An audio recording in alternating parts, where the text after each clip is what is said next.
எனக்கு மிகவும் பிரியமான அன்பான தேவனுடைய பிள்ளைகளே, உங்கள் அனைவரையும் இயேசு கிறிஸ்துவின் இனி நாமத்தில் வாழ்த்தி வரவேற்கிறேன். ஷான் மினிஸ்ட்ரி சார்பில் கிருபை நேரம் நிகழ்ச்சிக்கு உங்களை வரவேற்பதில் மிக்க மகிழ்ச்சி அடைகிறேன். நம்ம ஆண்டவர் நோக்கி பார்த்து ஜெபிக்கலாமா? எங்கள் ராஜாதி ராஜாவே, அன்பான இயேசுப்பா, உங்களை நோக்கி பார்த்து ஜெபிக்க தந்த கிருபைக்காக நன்றி ஆண்டவரே. இந்த வேளையிலும் உங்களுடைய அன்பான பிள்ளைகளும் நாங்களும் இணைந்து உடைய வார்த்தையில தியானிக்க இருக்கிறோம் ராஜா. நாங்கள் தியானிக்கிற வார்த்தைகள் ஆண்டவரே ஒவ்வொரு பேருக்கும் பிரயோஜனம் உள்ளவைகளாக இருக்கட்டுமப்பா. கேட்கிற ஒவ்வொரு குடும்பங்களிலும் ஆண்டவரே உம்முடைய ஆசீர்வாதம் கடந்து வர முடியாது, தடைகள் மாற முடியாது, கண்ணீர் துடைக்கப்பட முடியாது. இயேசுப்பாவுடைய அன்பு பிரசன்னத்தை ஒவ்வொரு குடும்பம் உணரும்படியா உடைய அன்பு கரத்திலே கொடுத்து நாங்கள் ஜெபிக்கிறோம். இசப்பா, நீங்க மட்டும் மயப்பட்டா போதும் ஆண்டவரே, எங்களை தாழ்த்துக்கிறோம், நீர் மகிமைப்படும். ஏசு லட்சமெல்லாம் ஜெபம் கேளு நல்ல பிதாவே, ஆமேன்.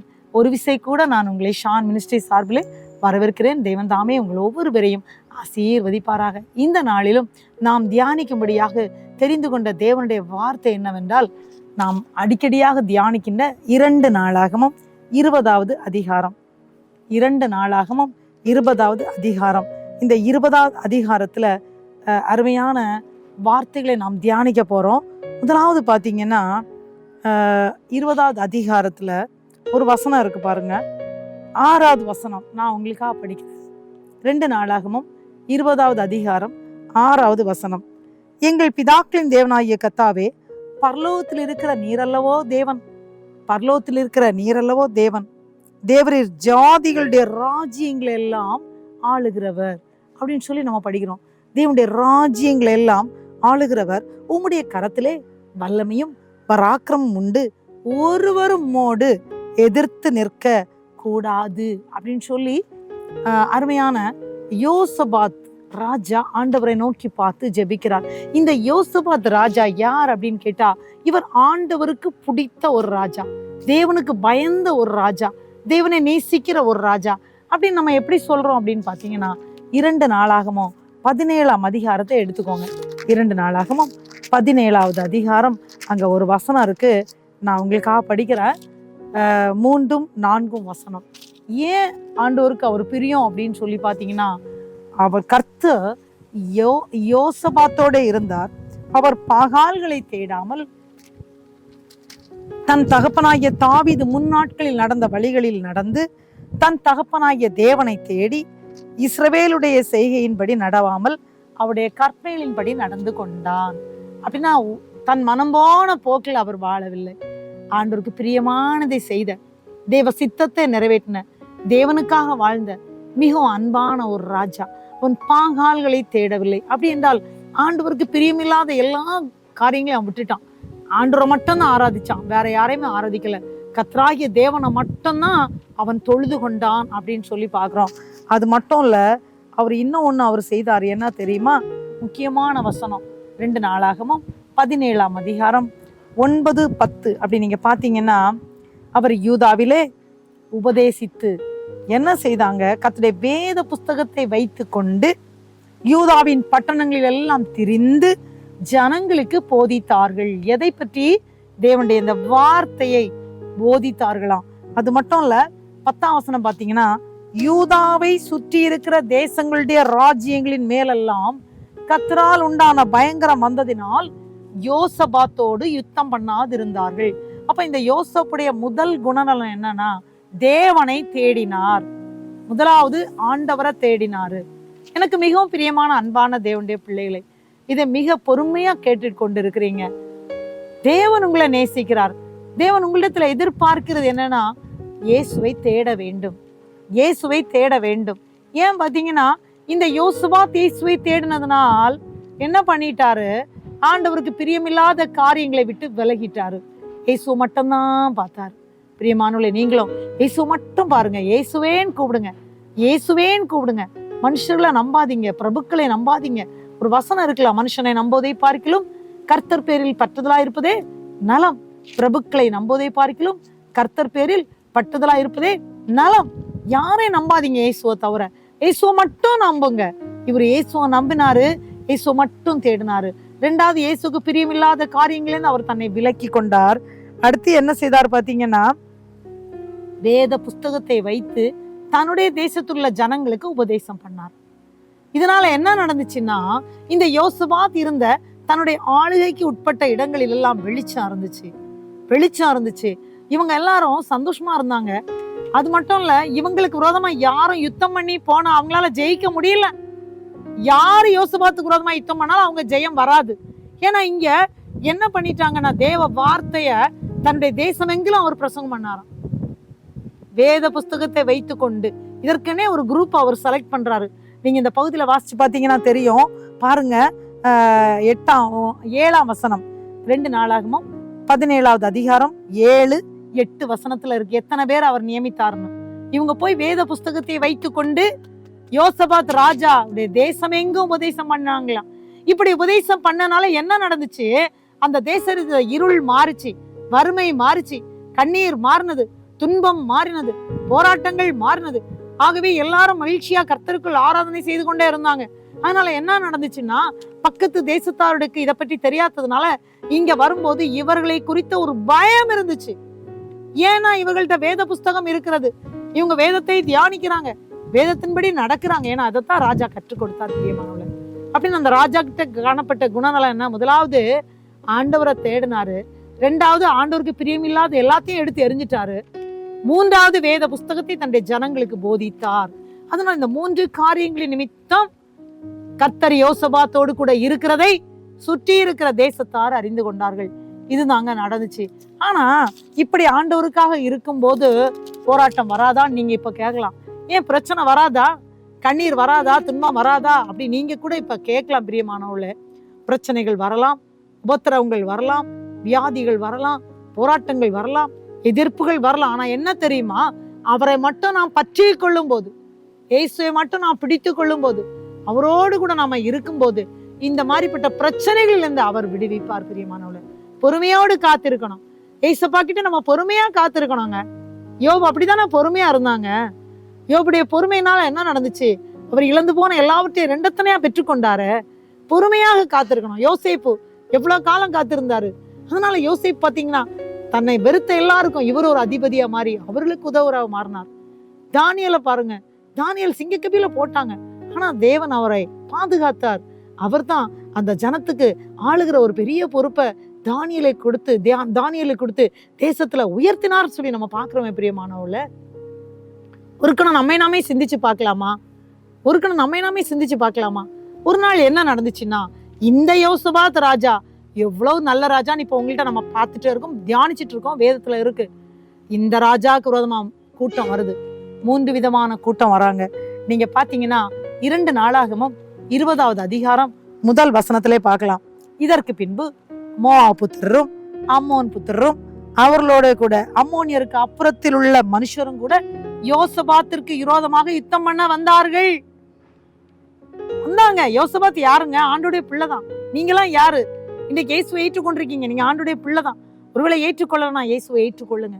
இயேசு கூட இருக்கும்போது பிரியமானவர்களே, யுத்தங்கள் வந்தாலும், சோர்வுகள் வந்தாலும், போராட்டங்கள் வந்தாலும் அவர் நமக்காக இருந்து யுத்தம் பண்ணுவார் பிரியமானவர்களே. இங்க அதான் நடந்துச்சு. இந்த 3 கூட்டம் அவர்களுக்கு விரோதமா யுத்தம் பண்ண வந்த போது இங்க நடந்தது என்ன அப்படின்னு பாத்தீங்கன்னா, யோசபாத் ரொம்ப பயந்துட்டாரு. யோசபாத் பயந்தார் அப்படின்னு இருக்கு. நீங்க 2 நாளாகமும் 20வது அதிகாரம் 3ஆம் வசனத்துல பாருங்க. யோசபாத் பயந்து ஆண்டவரை நோக்கி பார்த்து எல்லா ஜனங்கள்ட்டையும் சொன்னாரு, உபாசம் போடுங்கன்னு சொல்லிட்டாரு. எல்லாரும் உபாசம் போட சொல்லிட்டு இவர் நேர என்ன செய்தாரு? எல்லா ஜனங்களையும் ஆலயத்துல கூடி வர செய்து ஆண்டவரை நோக்கி பார்த்து அவர் ஜெபிக்கிறார். எப்படி தெரியுமா ஜெபிக்கிறார்? தேவரீர் ஜாதிகளுடைய ராஜ்யங்களை எல்லாம் ஆளுகிறவர், உம்முடைய கரத்திலே வல்லமையும் பராக்கிரமும் உண்டு. ஆண்டவரே, உம்முடைய கரத்திலே வல்லமையும் பராக்கிரமும் உண்டு. உம்மோட எதிர்த்து நிற்க யாராலும் கூடாது. அப்படின்னு சொல்லிட்டு அவர் ஆண்டவரோடு பேசுறார். ஏசப்பா கர்த்தாவே, நீங்க இஸ்ரவேல் ஜனங்கள் அவர்களுக்கு விரோதமா வந்த போராட்டங்கள் என்று அவங்கள நீங்க விடுவித்து அவங்க சந்ததிக்கு கொடுப்பேன்னு சொன்ன தேசத்துல நீங்க கொண்டு சேர்க்கலையா அப்படின்னு சொல்லி ஜெபிக்கிறாருங்க. வாக்குத்தத்தங்களை வச்சு ஜெபிங்க. பிரச்சனையில இருக்கீங்களா? ஏதோ ஒரு போராட்டத்துல இருக்கிறீங்களா? இதே போல ஏதோ ஒரு யுத்தம் உங்களுக்கு விரோதமா வந்திருக்குதா? உங்களுக்கு விரோதமா ஏதோ ஒரு போராட்டம் இருந்து கொண்டு இருக்கிறதா? நீங்க சோமனுங்க, ஆண்டவரே, அந்த இஸ்ரவேல் ஜனங்களுக்கு அந்த கானான் தேசத்தை சுதந்திரிக்க வைத்தீங்களே அப்பா, வேதத்துல நாங்க படிக்கிறோமே, பொறுமையாய் காத்திருந்த பழைய ஏற்பாட்டு பக்தர்களை நீங்க பாதுகாத்தீர. இன்றைக்கும் எனக்கு ரோதமா இந்த யுத்தம் வந்திருக்கப்பான்னு சொல்லி நீங்க ஆண்டவர் நோக்கி பாருங்க பிரியமானவள. ஏசப்பா மட்டும் நோக்கி பார்த்தா போதும் பிரியமானவளே. அந்த யுத்தத்தில் அவர் உங்களுக்கு வெற்றியை கொடுப்பார் பிரியமானவள. அது எப்பேற்பட்ட யுத்தமா இருந்தாலும் சரி, அது எப்பேற்பட்ட போராட்டமா இருந்தாலும் சரி, ஏசப்பா உங்களுக்கு வெற்றியை கொடுப்பார். அவர் அப்படியே ஜெபிக்கிறார் பாருங்க. அவர் சொல்றாரு, வியாதி வந்தா, பஞ்சம் வந்தா, பட்டயம் வந்தா நீங்க என்ன நோக்கி கூப்பிடுங்க, நான் கேட்டு ரட்சிப்பேன்னு சொன்னீங்களப்பா. இப்போ எங்களுக்கு ஒரு யுத்தம் வந்திருக்கப்பா, உங்ககிட்ட ஓடி வந்திருக்காப்பான்னு சொல்லி ஆண்டவர் நோக்கி பார்த்து அவர் ஜெபிக்கிறார் பாருங்க. என்ன பாத்தீங்கன்னா, அதே 2 நாளாகமும் 20ஆம் அதிகாரம் 13ஆம் வசனத்துல இருக்கு. யூதா கோத்திரத்தார் அனைவரும், அவர்கள் குழந்தைகளும், அவர்கள் பெண்ஜாதிகளும், அவர்கள் குமாரோடும் கூட கர்த்தருக்கு முன்பாக நின்றார்கள். பிரியமானவள, குடும்பமாக ஆண்டவர் நோக்கி பார்த்தாங்க. நீங்க யாரா இருந்தாலும் சரி, குடும்பமா இயேசுவை நோக்கி பாருங்க. ஆண்டவர் கைவிடவே மாட்டாருங்க. நீங்க எந்த சூழ்நிலைமையில இருந்தாலும், நீங்க எந்த நிலைமையில இருந்தாலும், இயேசு உங்களை விட்டு விலகவும் மாட்டாரு. இயேசு உங்களை கைவிடவும் மாட்டாருங்க. இயேசு உங்களோடு கூட இருப்பார். நீங்க இயேசு மட்டும் நோக்கி பாருங்க. பாருங்க, அதான் அவர் சொல்றாரு பாருங்க. அவங்க குடும்பமா ஆண்டவர் நோக்கி பார்த்தாங்க. இப்ப பாருங்க, அங்க ஒருவர் மூலம் ஆண்டவர் ஒரு தேவ வார்த்தையை கொடுக்கிறார். அவர் சொல்றாரு பாத்தீங்கன்னா, 2 நாளாகவும் 20ஆவது அதிகாரம் 15ஆம் வசனம். அவர் சொல்றாரு, சகல யூதா கோத்திரத்தாரே, எருசலேமின் குடிகளே, ராஜாவாகிய யோசபாத்தே கேளுங்கள் அப்படின்னு சொல்லி தீர்க்க தரிசனமாக ஒரு தேவ மகன் மூலம் ஆண்டவர் பேசுறாரு. நீங்கள் அந்த ஏராளமான கூட்டத்திற்கு பயப்படாமலும் கலங்காமலும் இருங்கள் என்று கர்த்தர் உங்களுக்கு சொல்லுகிறார். இந்த யுத்தம் உங்களுடையது அல்ல, தேவனுடையது. எனக்கு மிகவும் பிரியமான அன்பான தேவனுடைய பிள்ளைகளே, இப்படிப்பட்ட ஒரு யுத்தத்துல இருக்கிறீங்களா? ஆண்டவர் சொல்றாரு, இந்த கூட்டத்தை கண்டு நீங்க பயப்படாதீங்கன்னு உங்களை பார்த்தா சொல்றாரு. இந்த யுத்தம் நீங்க செய்வேன், இது உங்களுடையது அல்ல, இது தேவனுடையது. இந்த கூட்டத்தை கண்டு நீங்க பயப்படாதீங்க, இந்த பிரச்சனையை பார்த்து நீங்க பயப்படாதீங்க, இந்த வேதனையை கண்டு துவண்டு போயிடாதீங்க. இந்த யுத்தம் தேவனுடையது, இந்த யுத்தம் உங்களுடையது அல்லன்னு சொல்றாரு. கண்ணீரோடு இருக்கிறீங்களா? வேதனையோடு இருக்கிறீங்களா? ஏசப்பா, இந்த யுத்தத்துல எனக்கு வெற்றி தருவீங்களா அப்படி சொல்றீங்களா? தேவன் உங்களுக்கு வெற்றியை தருவதற்கு அவர் போதுமானவராக இருக்கிறார். அவர் என்ன செய்தார் தெரியுமா? அதிகாலையில் எழும்பி யுத்த களத்துக்கு போகும்படி சொன்னதுனால எல்லாரும் யுத்த களத்துக்கு போயிட்டாங்க. ஆனா யுத்த களத்துல என்ன செய்தார் தெரியுமா? அவர் ஒண்ணு செய்தாரு. நான் படிக்கிறேன் கேளுங்க. 2 நாளாகவும் 20ஆவது அதிகாரம் 21ஆவது வசனம். பின்பு அவன் ஜனத்தோட ஆலோசனை பண்ணி பரிசுத்தமுள்ள மகத்துவத்தை துதிக்கவும், அப்படின்னா ராஜாதி ராஜாவை துதிக்கவும், ஆயுதம் அணிந்தவர்களுக்கு முன்பாக நடந்து போய் கர்த்தரை துதியுங்கள், அவர் கிருபை என்றும் உள்ளதென்று பாடவும், அவர் கிருபை என்றும் உள்ளதென்று கர்த்தரை பாடவும் பாடகரை நிறுத்தினான். பிரியமானவர்களே, அதுக்கு அடுத்த வசனம் சொல்லுகிறது. 2 நாளாகவும் 20ஆவது அதிகாரம் 22ஆம் வசனம். அவர்கள் பாடி துதி செய்ய தொடங்கின போது யூதாவுக்கு விரோதமாய் வந்து பதிவிருந்த அம்மோன் புத்திரரையும் மோவாபியரையும் சேயீர் மலை தேசத்தாரையும் ஒருவர் விரோதமாக கர்த்தர் எழும்ப பண்ணதுனால் அவர்கள் வெட்டுண்டு விழுந்தார்கள். பாருங்க, இந்த யுத்தம் உங்களுடையதல்ல, தேவனுடையதுன்னு சொன்னாரு. இவங்க யுத்தம் பண்ண வேண்டிய அவசரமே இல்லை. ஆனா நடந்தது என்ன தெரியுமா? இவங்க யுத்தம் பண்ணலங்க, பாட்டு மட்டும்தான் பாடுனாங்க. என்ன நடந்துச்சுன்னு சொல்லி நீங்க வேதத்துல பிலிப்பியர் 4ஆவது அதிகாரம் 6ஆம் வசனம் உங்களுக்கு நல்லா தெரியும். நீங்கள் ஒன்றுக்கும் கவலைப்படாமல் எல்லாவற்றையும் குறித்து உங்கள் விண்ணப்பங்களை ஸ்தோத்திரத்தோடே கூடிய ஜபத்தினாலும் வேண்டுதலினாலும் உங்கள் தேவனுக்கு தெரியப்படுத்துங்கள். அப்பொழுது எல்லா புத்திக்கும் மேலான தேவ சமாதானம் உங்களை கிறிஸ்து இயேசுக்குள் காத்துக்கொள்ளும்னு சொன்னாரே. நீங்கள் ஒண்ணுக்குமே கவலைப்படாதீங்க.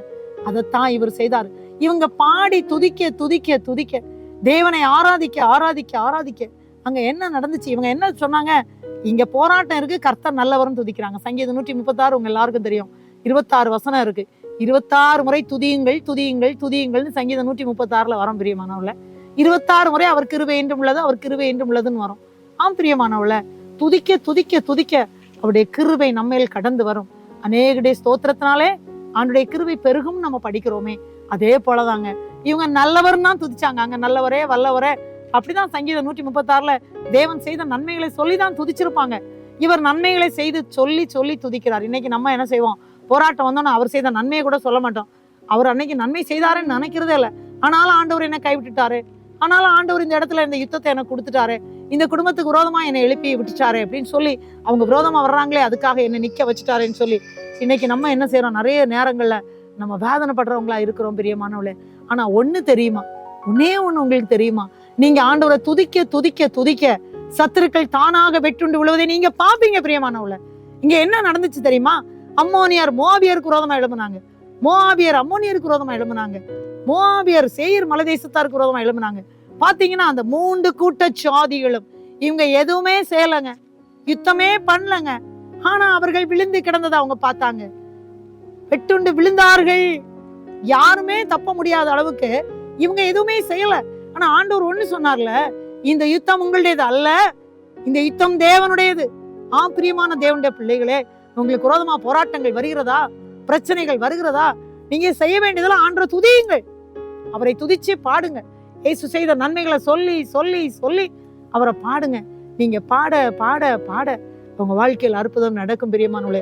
விரோதிகள் தானாகவே ஓடி போயிருவாங்க. நீங்க ஒன்னும் அவங்களுக்கு விரோதமா பட்டயம் எடுக்க வேண்டாம், நீங்க அவங்களுக்கு விரோதமா எதுவும் ஒரு வார்த்தை கூட பேச வேண்டாம். ஏன்னா நாவு பற்றி ஆண்டவர் யாக்கோபு 3ஆம் அதிகாரத்துல படிச்சுக்கிறோம். நம்ம அழகா சொல்லிட்டாரு, நாவு நெருப்பு, அது அநீதி நிறைந்த உலகம். அந்த நாவை எங்குமே நம்ம வீணா யூஸ் பண்ணக்கூடாது. இயேசுவை துதிக்கிறதுக்கு மட்டும் நாங்க யூஸ் பண்ணணும். இயேசு தன்னை அடிக்கப்படும்படி கொண்டு போற ஆட்டை போல போனார, தனக்கு வாயை திறக்கல, அவர் எந்த தப்பு செய்யல. ஏன்னா நமக்காக தன்னுடைய முழு ரத்தத்தையும் சிந்தினார், நம்ம மீட்கணும், அதுதான் அவருடைய மெயின். இயேசு தன்னுடைய பிள்ளைகளுக்காக, இந்த முழு மனுக்குலத்துக்காக தன்னுடைய ரத்தத்தை சிந்தினார். நம்ம பாக்குறோமே, அவர் நம்மை மீட்கும்படியா ஒரு வார்த்தை கூட பேசலையே. இப்ப நம்மை குறித்த ஆண்டுடைய திட்டம் தான் என்ன? வீணாக ஒரு வார்த்தை கூட பேசக்கூடாது.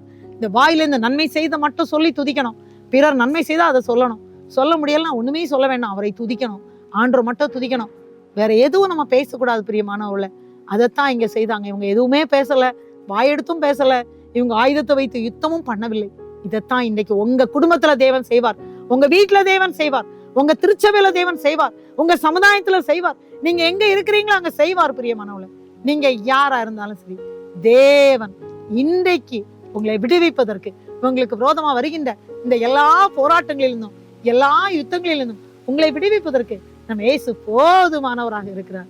அவர் இரக்கமுள்ளவராக இருக்கிறார். உங்க துதியின் சத்தம் பாருங்க, அவர்கள் பாடி துதிக்க தொடங்கின போது, ஒரு பாட்டு தான் பாடி இருப்பாங்கல்ல, நீங்க பாடி துதிக்க ஆரம்பிங்க, உங்களுக்கே தெரியாதுங்க, அற்புதம் நடக்கும். துதிக்க ஆரம்பிங்க. வேதனையா, போராட்டமா, உபத்திரமா, தேவனுடைய பாடல், அவர் செய்த நன்மைகளை சொல்லி சொல்லி துதியின் பாடலை பாடி பாடி அப்பாவை ஆராதிங்க. சும்மாவா தேவ பிள்ளைகள் ஆராதனைன்னு சொல்லி வச்சிருக்காங்க? ஆராதிக்க ஆராதிக்க ஆராதிக்க தேவனுடைய கிருபை கடந்து வரும். பகைவர்களுடைய அந்த வேண்டாத கிரியைகள் ஓழியும் பிரியமானவள, சத்துடைய கிரியைகள் ஓழியும் பிரியமானவள. இங்க என்ன நடந்துச்சுன்னு பாத்தீங்கன்னா ரொம்ப சந்தோஷமா இருக்கும். நீங்க இந்த பாத்தீங்கன்னா ஒருவர் கூட தப்பவில்லை அப்படின்னு சொல்லி வரோம் பாருங்க. 26வது வசனம், 2 நாளாகமோ 20வது அதிகாரம் 26ஆம் வசனம். 4ஆம் நாளிலே பெராக்காவிலே கூடினார்கள், அங்கே கர்த்தருக்கு ஸ்தோத்திரம். எதுக்கு ஸ்தோத்திரம்? ஏன்னா 3 நாளா அவர்கள் கொள்ளையிட்டோம், அவர்கள் அவ்வளவு கொள்ளையிட்டு அவ்வளவு மிகுதியா இருந்ததுன்னு சொல்லி இருக்கு பாருங்க. 3 நாளா கொள்ளையிட்டாங்களாம். பாருங்க, தேவன் நமக்கு விரோதமா வர்றாங்க அப்படின்னாலே ஒண்ணு புரிஞ்சுக்கிடணும், நம்ம பிளஸ் பண்ண போறாரு, நம்ம ஆசீர்வதிக்க போறாரு. ஆமாங்க, விரோதமா ஒரு கூட்டம் வருதுன்னா துதிக்க மட்டும் தான் செய்யணும். நம்மை ஆசீர்வாதத்துக்குள்ள அவர் நடத்த போறாரு. ஒருவேளை இல்லைன்னு நினைச்சு துக்கத்துல இருக்கீங்களா? அவங்க இல்லாமே அவர் மாற்ற அவர் விரும்புகிறார் பிரியமானவளே. நம்ம செய்ய வேண்டிய அவரை பாடி துதிக்கணும். அதே 2 நாளாகமோ 20வது அதிகாரம் நீங்க பாத்தீங்கன்னா 27ஆம் வசனம் நான் படிக்கிறேன். பின்பு கர்த்தர் அவளை சத்துருக்கள் பேரில் கலிகூற செய்தபடியால் யூதா மனுஷர் யாவரும் எருசலேம் ஜனங்களும் அவர்களுக்கு முன்னாலே யோசபாத்தும் மகிழ்ச்சியோட எருசலேமுக்கு திரும்பினார்கள். பாருங்க, இவங்களை தேடி வந்தது யுத்தம். இவங்க அந்த இடத்துல ஆண்டவர் போய் நீங்க நின்னு பாடுங்கன்னா வச்சாரு. பாட மட்டும்தான் செய்தாங்க, மகிழ்ச்சியோடு திரும்பி வந்தாங்க. இப்ப என்ன தெரியுமா, இவங்களுக்கு இப்படி ஒரு அற்புதம் நடந்தனால உலகம் தேசம் எங்கும் பெயராயிருச்சு. ஏய், யோசபாத்து ஆண்டவருக்கு மேல நம்பிக்கை வச்சிருந்தாரு, அவனுடைய பிள்ளையா இருந்தாரு. அது மட்டும் இல்ல, அவரை பாடி துதிச்சாருங்க. பாடி துதிச்சதுனால என்ன ஆயிட்டு, எதிரிகள் தான் விட்டுன்னு விழுந்துட்டாங்க. அவங்க தேசத்து ஜனங்களுக்கு ஒரு பிரச்சனையுமே வரல அப்படின்னு சொல்லிட்டு அந்த தேசத்துக்கெல்லாம் தேச ஜனங்கள் சொன்னாங்க, இனி யோசபாத்துக்கு விரோதமா போயிடாதீங்க, போனா உங்களுக்கு தான் ஆபத்துன்னு. என்னாச்சு தெரியுமா, அவருக்கு வாழ்நாள் வரும், அவருக்கு எதிர்த்து நிக்கலையா யார்? அப்படி இருக்குங்க வசனம். 29ஆம் வசனம் படிக்கிறேன். 2 நாளாகமோ 20:29. கர்த்தர் இவ்விதமாய் தேவன் சுற்றுப்புறத்தாரால் 29-30 படிக்கிறேன். கர்த்தர் இஸ்ரவேலின் சத்துருக்களோடு யுத்தம் பண்ணினார் என்று கேள்விப்பட்ட அந்தந்த தேசத்து ராஜ்யத்தார் மேல் தேவனால் உண்டான பயங்கரம் வந்தது. இவ்விதமாய் தேவன் சுற்றுப்புறத்தாரால் யுத்தமில்லாத இளைப்பாறுதலை அவனுக்கு கட்டளையிட்டதனால் யோசபாத்தின் ராஜ்யம் அமெரிக்கியா இருந்தது. யோசபாத்தின் ராஜ்யம் அமெரிக்கியா இருந்தது. என்ன இருக்கு தெரியுமா? அப்புறம் பயந்து யாருமே யோசபாத் ராஜாவுக்கு விரோதமா வரலைங்களாம். எவ்வளவு பெரிய ஆசீர்வாதம் இல்ல? எனக்கு மிகவும் பிரியமான அன்பான தேவனுடைய பிள்ளைகளே, ஒருவேளை நீங்களும் இந்த மாதிரிப்பட்ட ஏதாவது யுத்தத்துல இருக்கிறீங்களா? ஏதாவது போராட்டத்துல இருக்கிறீங்களா? நாம் செய்ய வேண்டியதெல்லாம் ஆண்டவரை ஆராதிக்கணுங்க, ஆண்டவரை துதிக்கணுங்க. இயேசுவை நோக்கி பார்த்தாப்பா எங்களுக்கு இருங்குங்கப்பா சொல்லி நம்ம ஆண்டு நோக்கி பார்த்து ஜெபித்து விட்டு அப்படியே நாம் தேவனுடைய பாடல்களை பாடி அவரை துதித்து அவரை ஆராதிங்க. பிரியமானவர்களே, நீங்க ஆராதிக்க ஆராதிக்க ஆராதிக்க உங்களுடைய விரோதமாக எழும்புகிற எல்லா சத்துடைய கிரியைகளும் அழிந்து விடும். பிரியமானவர்களே, இந்த யோசபாத் ராஜாவுடைய வாழ்க்கையில அப்படி ஒரு அற்புதம் நடந்ததுனால சுற்றி இருக்கிற தேசத்துள்ள ஜனங்கள் எல்லாம் சொன்னாங்க. பிரியமானவர்களே, நீங்களும் அதே போல தேவனை பாடி ஆராதிக்க தொடங்கும் போது உங்களுக்கு விரோதமாக இருக்கிற எல்லா சத்துடைய கிரியைகளும் அழியும். பிரியமானவர்களே, அது மட்டும் இல்ல, வேற விதமான போராட்டங்கள் வருவதற்கு தயாரா இருக்கும். அப்போ அந்த சத்துரு பலவிதமான திட்டங்களை வச்சிருப்பாப்ல. எப்படியா இந்த குடும்பத்துக்கு விரோதமா, இந்த பிள்ளைகளுக்கு விரோதமா, இந்த சபைக்கு விரோதமா, இந்த ஊருக்கு விரோதமா இப்படி செய்தா இந்த குடும்பங்களை நம்ம சைட்டுக்கு இழுத்துடலான்னு சொல்லி சத்துருவானவன் நமக்கு விரோதமா ஒரு சட்டத்தை தீட்டி கொண்டு இருக்கலாம். ஆனா அவனுக்கே என்ன செய்வான்? இந்த ஊருக்கு மட்டும் இனி போடாதுப்பா, இந்த ஊருக்கு நம்ம போனோம்னா அவ்வளவுதான், இவன் பாடி பாடி தேவனை ஆராதிச்சு ஆராதிச்சு நம்மளை விரட்டி கொன்னே போடுவான்னு சொல்லி சத்துரு என்ன செய்வான்? அந்த கிரியைகளை செய்ய விடாம அவர் தடுத்துருவாரு. பிசாசின் கிரியைகளை அவர் ஒழித்து விடுவார். அவனுக்கே உங்களை குறித்து ஒரு பயம் இருக்கும். இந்த குடும்பத்துக்கு விரோதமா இனி என்னால ஒண்ணுமே செய்ய முடியாது. ஏன்னா இவங்க இயேசுவை கட்டியா பிடிச்சிட்டாங்க. இயேசு இயேசு இயேசு, எப்ப பார்த்தாலும் இயேசுனே சொல்றாங்க. பாடிட்டே இருக்காங்க, துதிச்சுட்டே இருக்கிறாங்க, ஆராதிச்சுட்டே இருக்கிறாங்க. எப்ப பார்த்தாலும் பாட்டு புத்தகத்தை எடுத்து வச்சிருக்காங்க, அவருடைய பாடல்ல பாடுறாங்க, கைத்தட்டி ஆராதிக்கிறாங்க அப்படின்னு சொல்லி அந்த சத்துருவானவன் என்ன செய்வான்?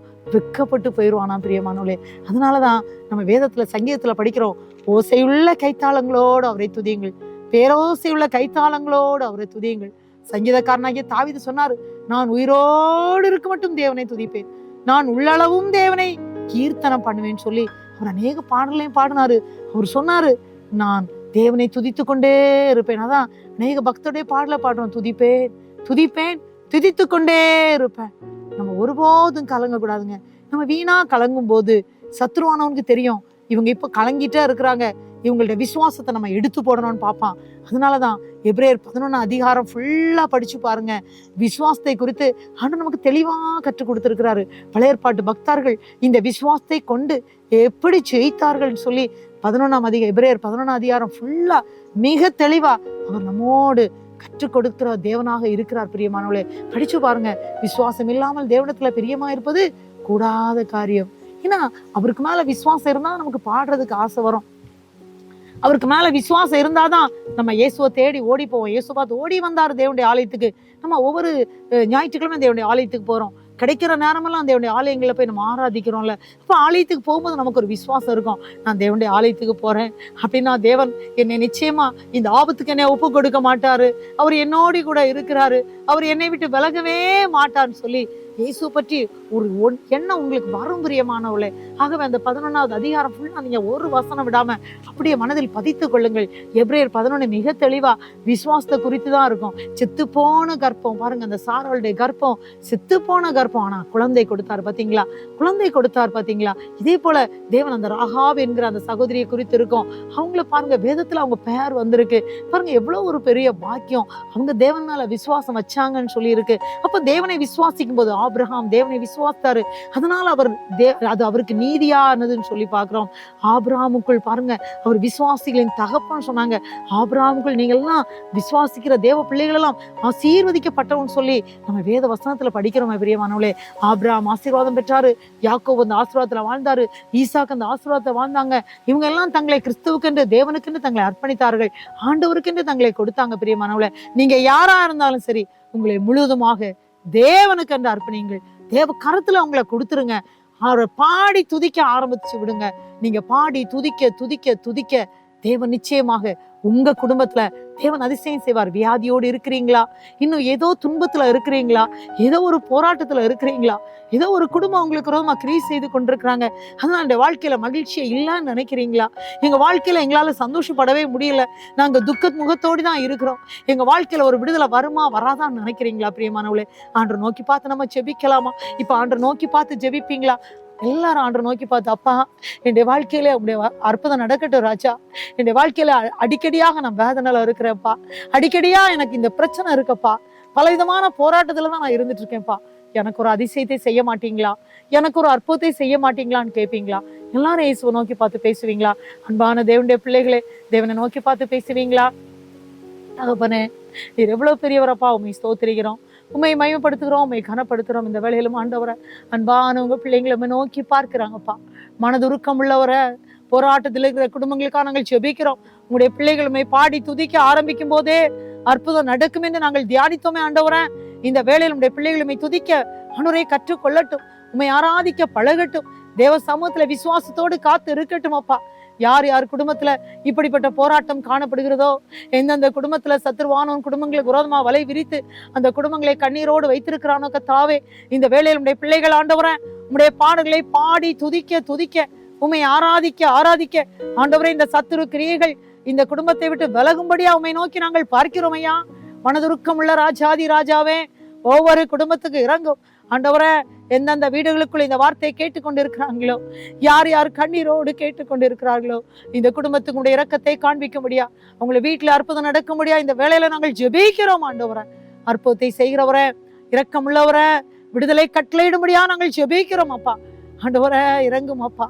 உங்களுடைய பிள்ளைகள் மேல வாஞ்சை வைத்து, உங்க மேல விசுவாசம் வைத்து உங்களை நோக்கி பார்க்கிறாங்கப்பா. இரக்கம் உள்ளவர் இரக்கத்தை காண்பிக்கும்படியா நாங்கள் ஜெபிக்கிறோம். அற்புத விடுதலை நீ கொடுக்கிறதற்காக நன்றி ஆண்டவரே. ஒவ்வொரு குடும்பத்தை நீ மீட்கிறதற்காக நன்றி ஆண்டவரே. ஒவ்வொரு குடும்பங்களையும் உடைய கரத்திலே கொடுத்து விட்டோம், நீங்க பொறுப்படுத்திக் கொள்ளுங்க. இதனால் வருகிற கன மகிமை துதி எல்லாம் அப்பா இயேசு ஒருவருக்கே செலுத்துகிறோம். இயேசு ரட்சகனாம் ஜெபம் கேளும் நல்ல பிதாவே, ஆமேன் ஆமேன். மிக அன்பான தேவனுடைய பிள்ளைகளே, இந்த செய்தியை மிகவும் பொறுமையா கேட்டீங்க. தேவன் தாமே உங்கள் ஒவ்வொருவரையும் அளவில்லாமல் ஆசீர்வதிப்பாராக. ஆமேன் ஆமேன். God bless you.